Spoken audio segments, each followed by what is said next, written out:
হবার আগে আমাদের বাড়ি পৌঁছতে হবে। মাঝ রাস্তায় বৃষ্টি শুরু হলে মহা ফ্যাসাদে পড়তে হবে। এই কথা বলে কালীপদ ও তার স্ত্রী কল্যাণী জোরে জোরে হাঁটতে থাকে। তারপর বেশ কিছু দূর যাবার পর কল্যাণী বলে, কই গো, শোনো না, বলি নদীর পাড়ের রাস্তাটা ধরলে হয় না? তাহলে তো আমরা তাড়াতাড়ি বাড়ি পৌঁছে যাব। হ্যাঁ, নদীর পাড়ের রাস্তা, কিন্তু ওই রাস্তাটা যে ভালো নয়। পাশেই ভাগাড় আছে। এই নিশুতি রাতে নদীর পাড়ের রাস্তাটা দিয়ে যাওয়া কি ঠিক হবে? আরে চলো তো, কিচ্ছু হবে না। ঝড় বৃষ্টি শুরু হলে তো হারিকেনটা যদি নিভে যায় তাহলে আরো মুশকিলে পড়তে হবে। চলো চলো, নদীর পাড়ে ছোট রাস্তাটা ধরি। কল্যাণীর কথা মতো তারা নদীর পাড়ের রাস্তা ধরে হেঁটে যেতে থাকে। এমন সময় পাশের তাল গাছগুলোতে একটা জোরে বাজ পড়ে।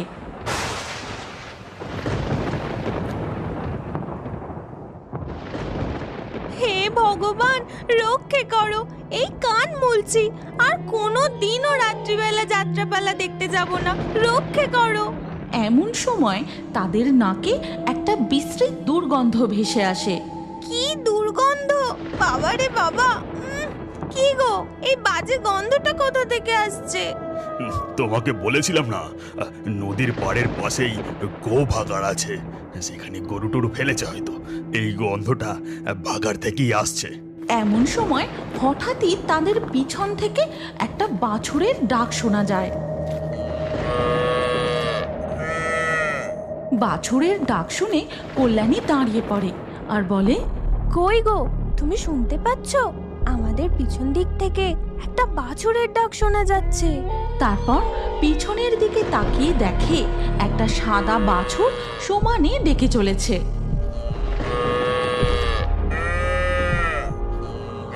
সাদা ধব, বলো না, ওকে আমরা বাড়ি নিয়ে যাই, আমাদের গরুটার সাথে গোয়ালে রেখে দেব।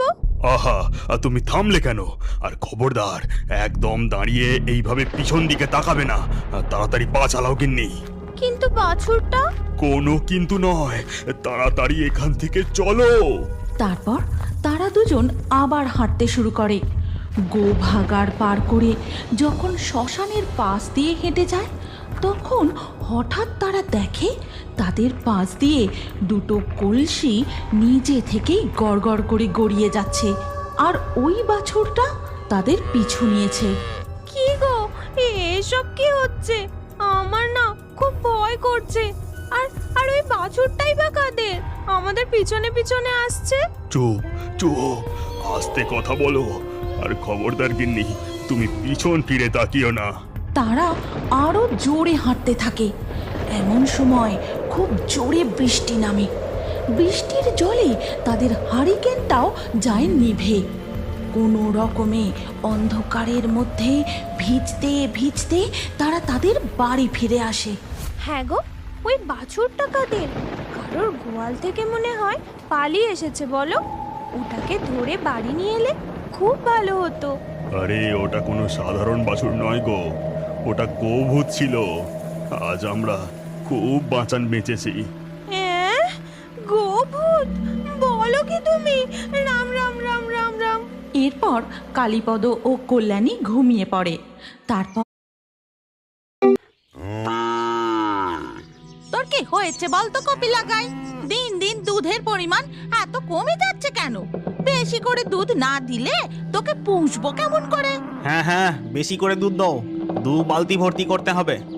মালতী তাদের কপিলা গরুর সমস্ত দুধ দুয়ে নেয়। তারপরেও বলে, আজও এইটুকু দুধ দিলি? এত কম দুধ দিলে তোকে খাওয়াবো কি করে? এই কথা বলে রামু আর মালতী দুধের বালতি নিয়ে গোয়াল ঘর থেকে চলে যায়। তখন লালি গরু কপিলা গরুকে বলে, কাঁদিস না বোন, আমাদের কপালে যে এই লেখা আছে, এই গোয়ালা পরিবার খুবই লোভী আর খুবই কিপটা। দিনে 4 বার করে দুধ দুইলে আমি দুধ কোথা থেকে পাই বলো তো? তার উপরে ঠিক করে খেতেও দেয় না। আমার বাছুরটা সকাল থেকে কিছু না খেয়ে রয়েছে। এভাবে দিনের পর দিন চলতে থাকে। রামু আর মালতী গরুগুলোর থেকে বালতি বালতি ভরে দুধ দুইতে থাকে। আর কখনো বালতি ভর্তি করে দুধ দিতে না পারলে তাদের ঠিকমতো খাবারও জোটে না। এছাড়াও ওই গোয়ালা দুধের মধ্যে জল মিশিয়ে তারা গ্রামের লোকের কাছে বিক্রি করে। একদিন রামু, ও রামু, বলি বাইরে এসো, দুধ দিয়ে যাও। তখন রামু আর মালতী দুধের ঘটি নিয়ে বাইরে আসে। ঠাকুরপো, পরের মাস থেকে কিন্তু দুধের দাম আরো 5 টাকা করে বাড়বে। এ কি কথা, একেবারে 5 টাকা? তাছাড়া দিন দিন দুধ তো পাতলা হয়েই চলেছে। তোমরা কি দুধে জল মেশাচ্ছ নাকি বলো তো? এরকম চললে কিন্তু আর দুধ নেব না। হ্যাঁ, আমিও লক্ষ্য করেছি তোমাদের দুধ দিন দিন জলের মতো পাতলা হয়ে যাচ্ছে। তোমরা যা কিপটে, তোমরা দুজনে নিশ্চয়ই দুধে জল মেশাচ্ছ। না না না, হ্যাঁ, তোমাদের কথা ভুল হচ্ছে। আমরা জল মেশাই না তো, একদম মেশাই না। এই নাও দুধের দাম। আমি ভাবছি আর পরের মাস থেকে দুধ নেব না, অন্য জায়গা থেকে দুধ নেব। এই বলে তারা রামুদের বাড়ি থেকে চলে যায়। তখন রামু বলে, দেখেছো তো গিন্নি, তোমাকে আমি বললাম এত জল মিশিও না। তুমি আমার একটাও কথা শোনো না। চুপ করো তো। দুধ নেওয়ার লোকের কি অভাব আছে নাকি? কাল থেকে তুমি শহরে যাবে দুধ বিক্রি করতে, আর এই সবই হয়েছে এই গরুগুলোর জন্য। আরো বেশি করে দুধ দিলে আমাদের আর দুধে জল মেশাতে হতো না। এরপর তারা ঘরে চলে যায়। দিন পেরিয়ে রাত নেমে আসে।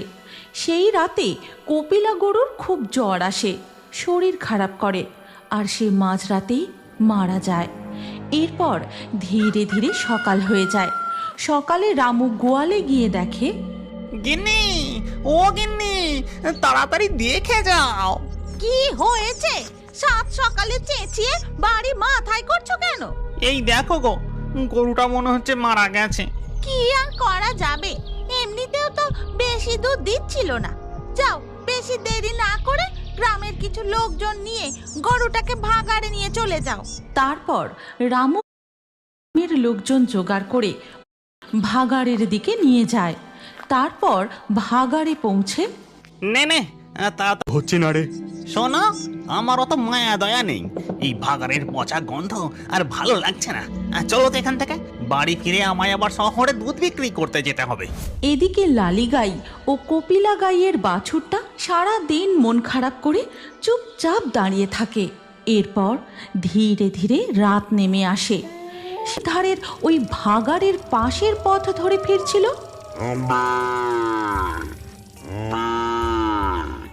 ও বাবা, এই নিশতি রাতে ভাগাড়ে এখন আমার গরু কোথা থেকে ডাকছে? রামু একটু এদিক ওদিক তাকাতেই দেখতে পায় একটা গাছের নিচে একটা কালো গরু দাঁড়িয়ে ডাকছে। বাবা, এ তো পুরো সোনায় সোহাগা। কালকে গরুটা গেল, আজকেই একটা নতুন গরু দেখতে পেলাম। কার গরু কে জানে, মনে হয় কারো গোয়াল থেকে পালিয়ে এসেছে। যাই যাই, আমি এটাকে বাড়ি নিয়ে যাই। আমাকে আর পয়সা খরচ করে নতুন গরু কিনতে হলো না। রামু সেই গরুটাকে নিয়ে বাড়ি ফিরে আসে। তারপর গোয়ালে গিয়ে গরুটাকে বেঁধে দিয়ে সে ঘরে চলে যায়। এরপর রাতের খাবার খেতে খেতে সে তার গিন্নিকে সমস্ত কথা খুলে বলে। কিন্তু মধ্যরাত হতেই হঠাৎ করে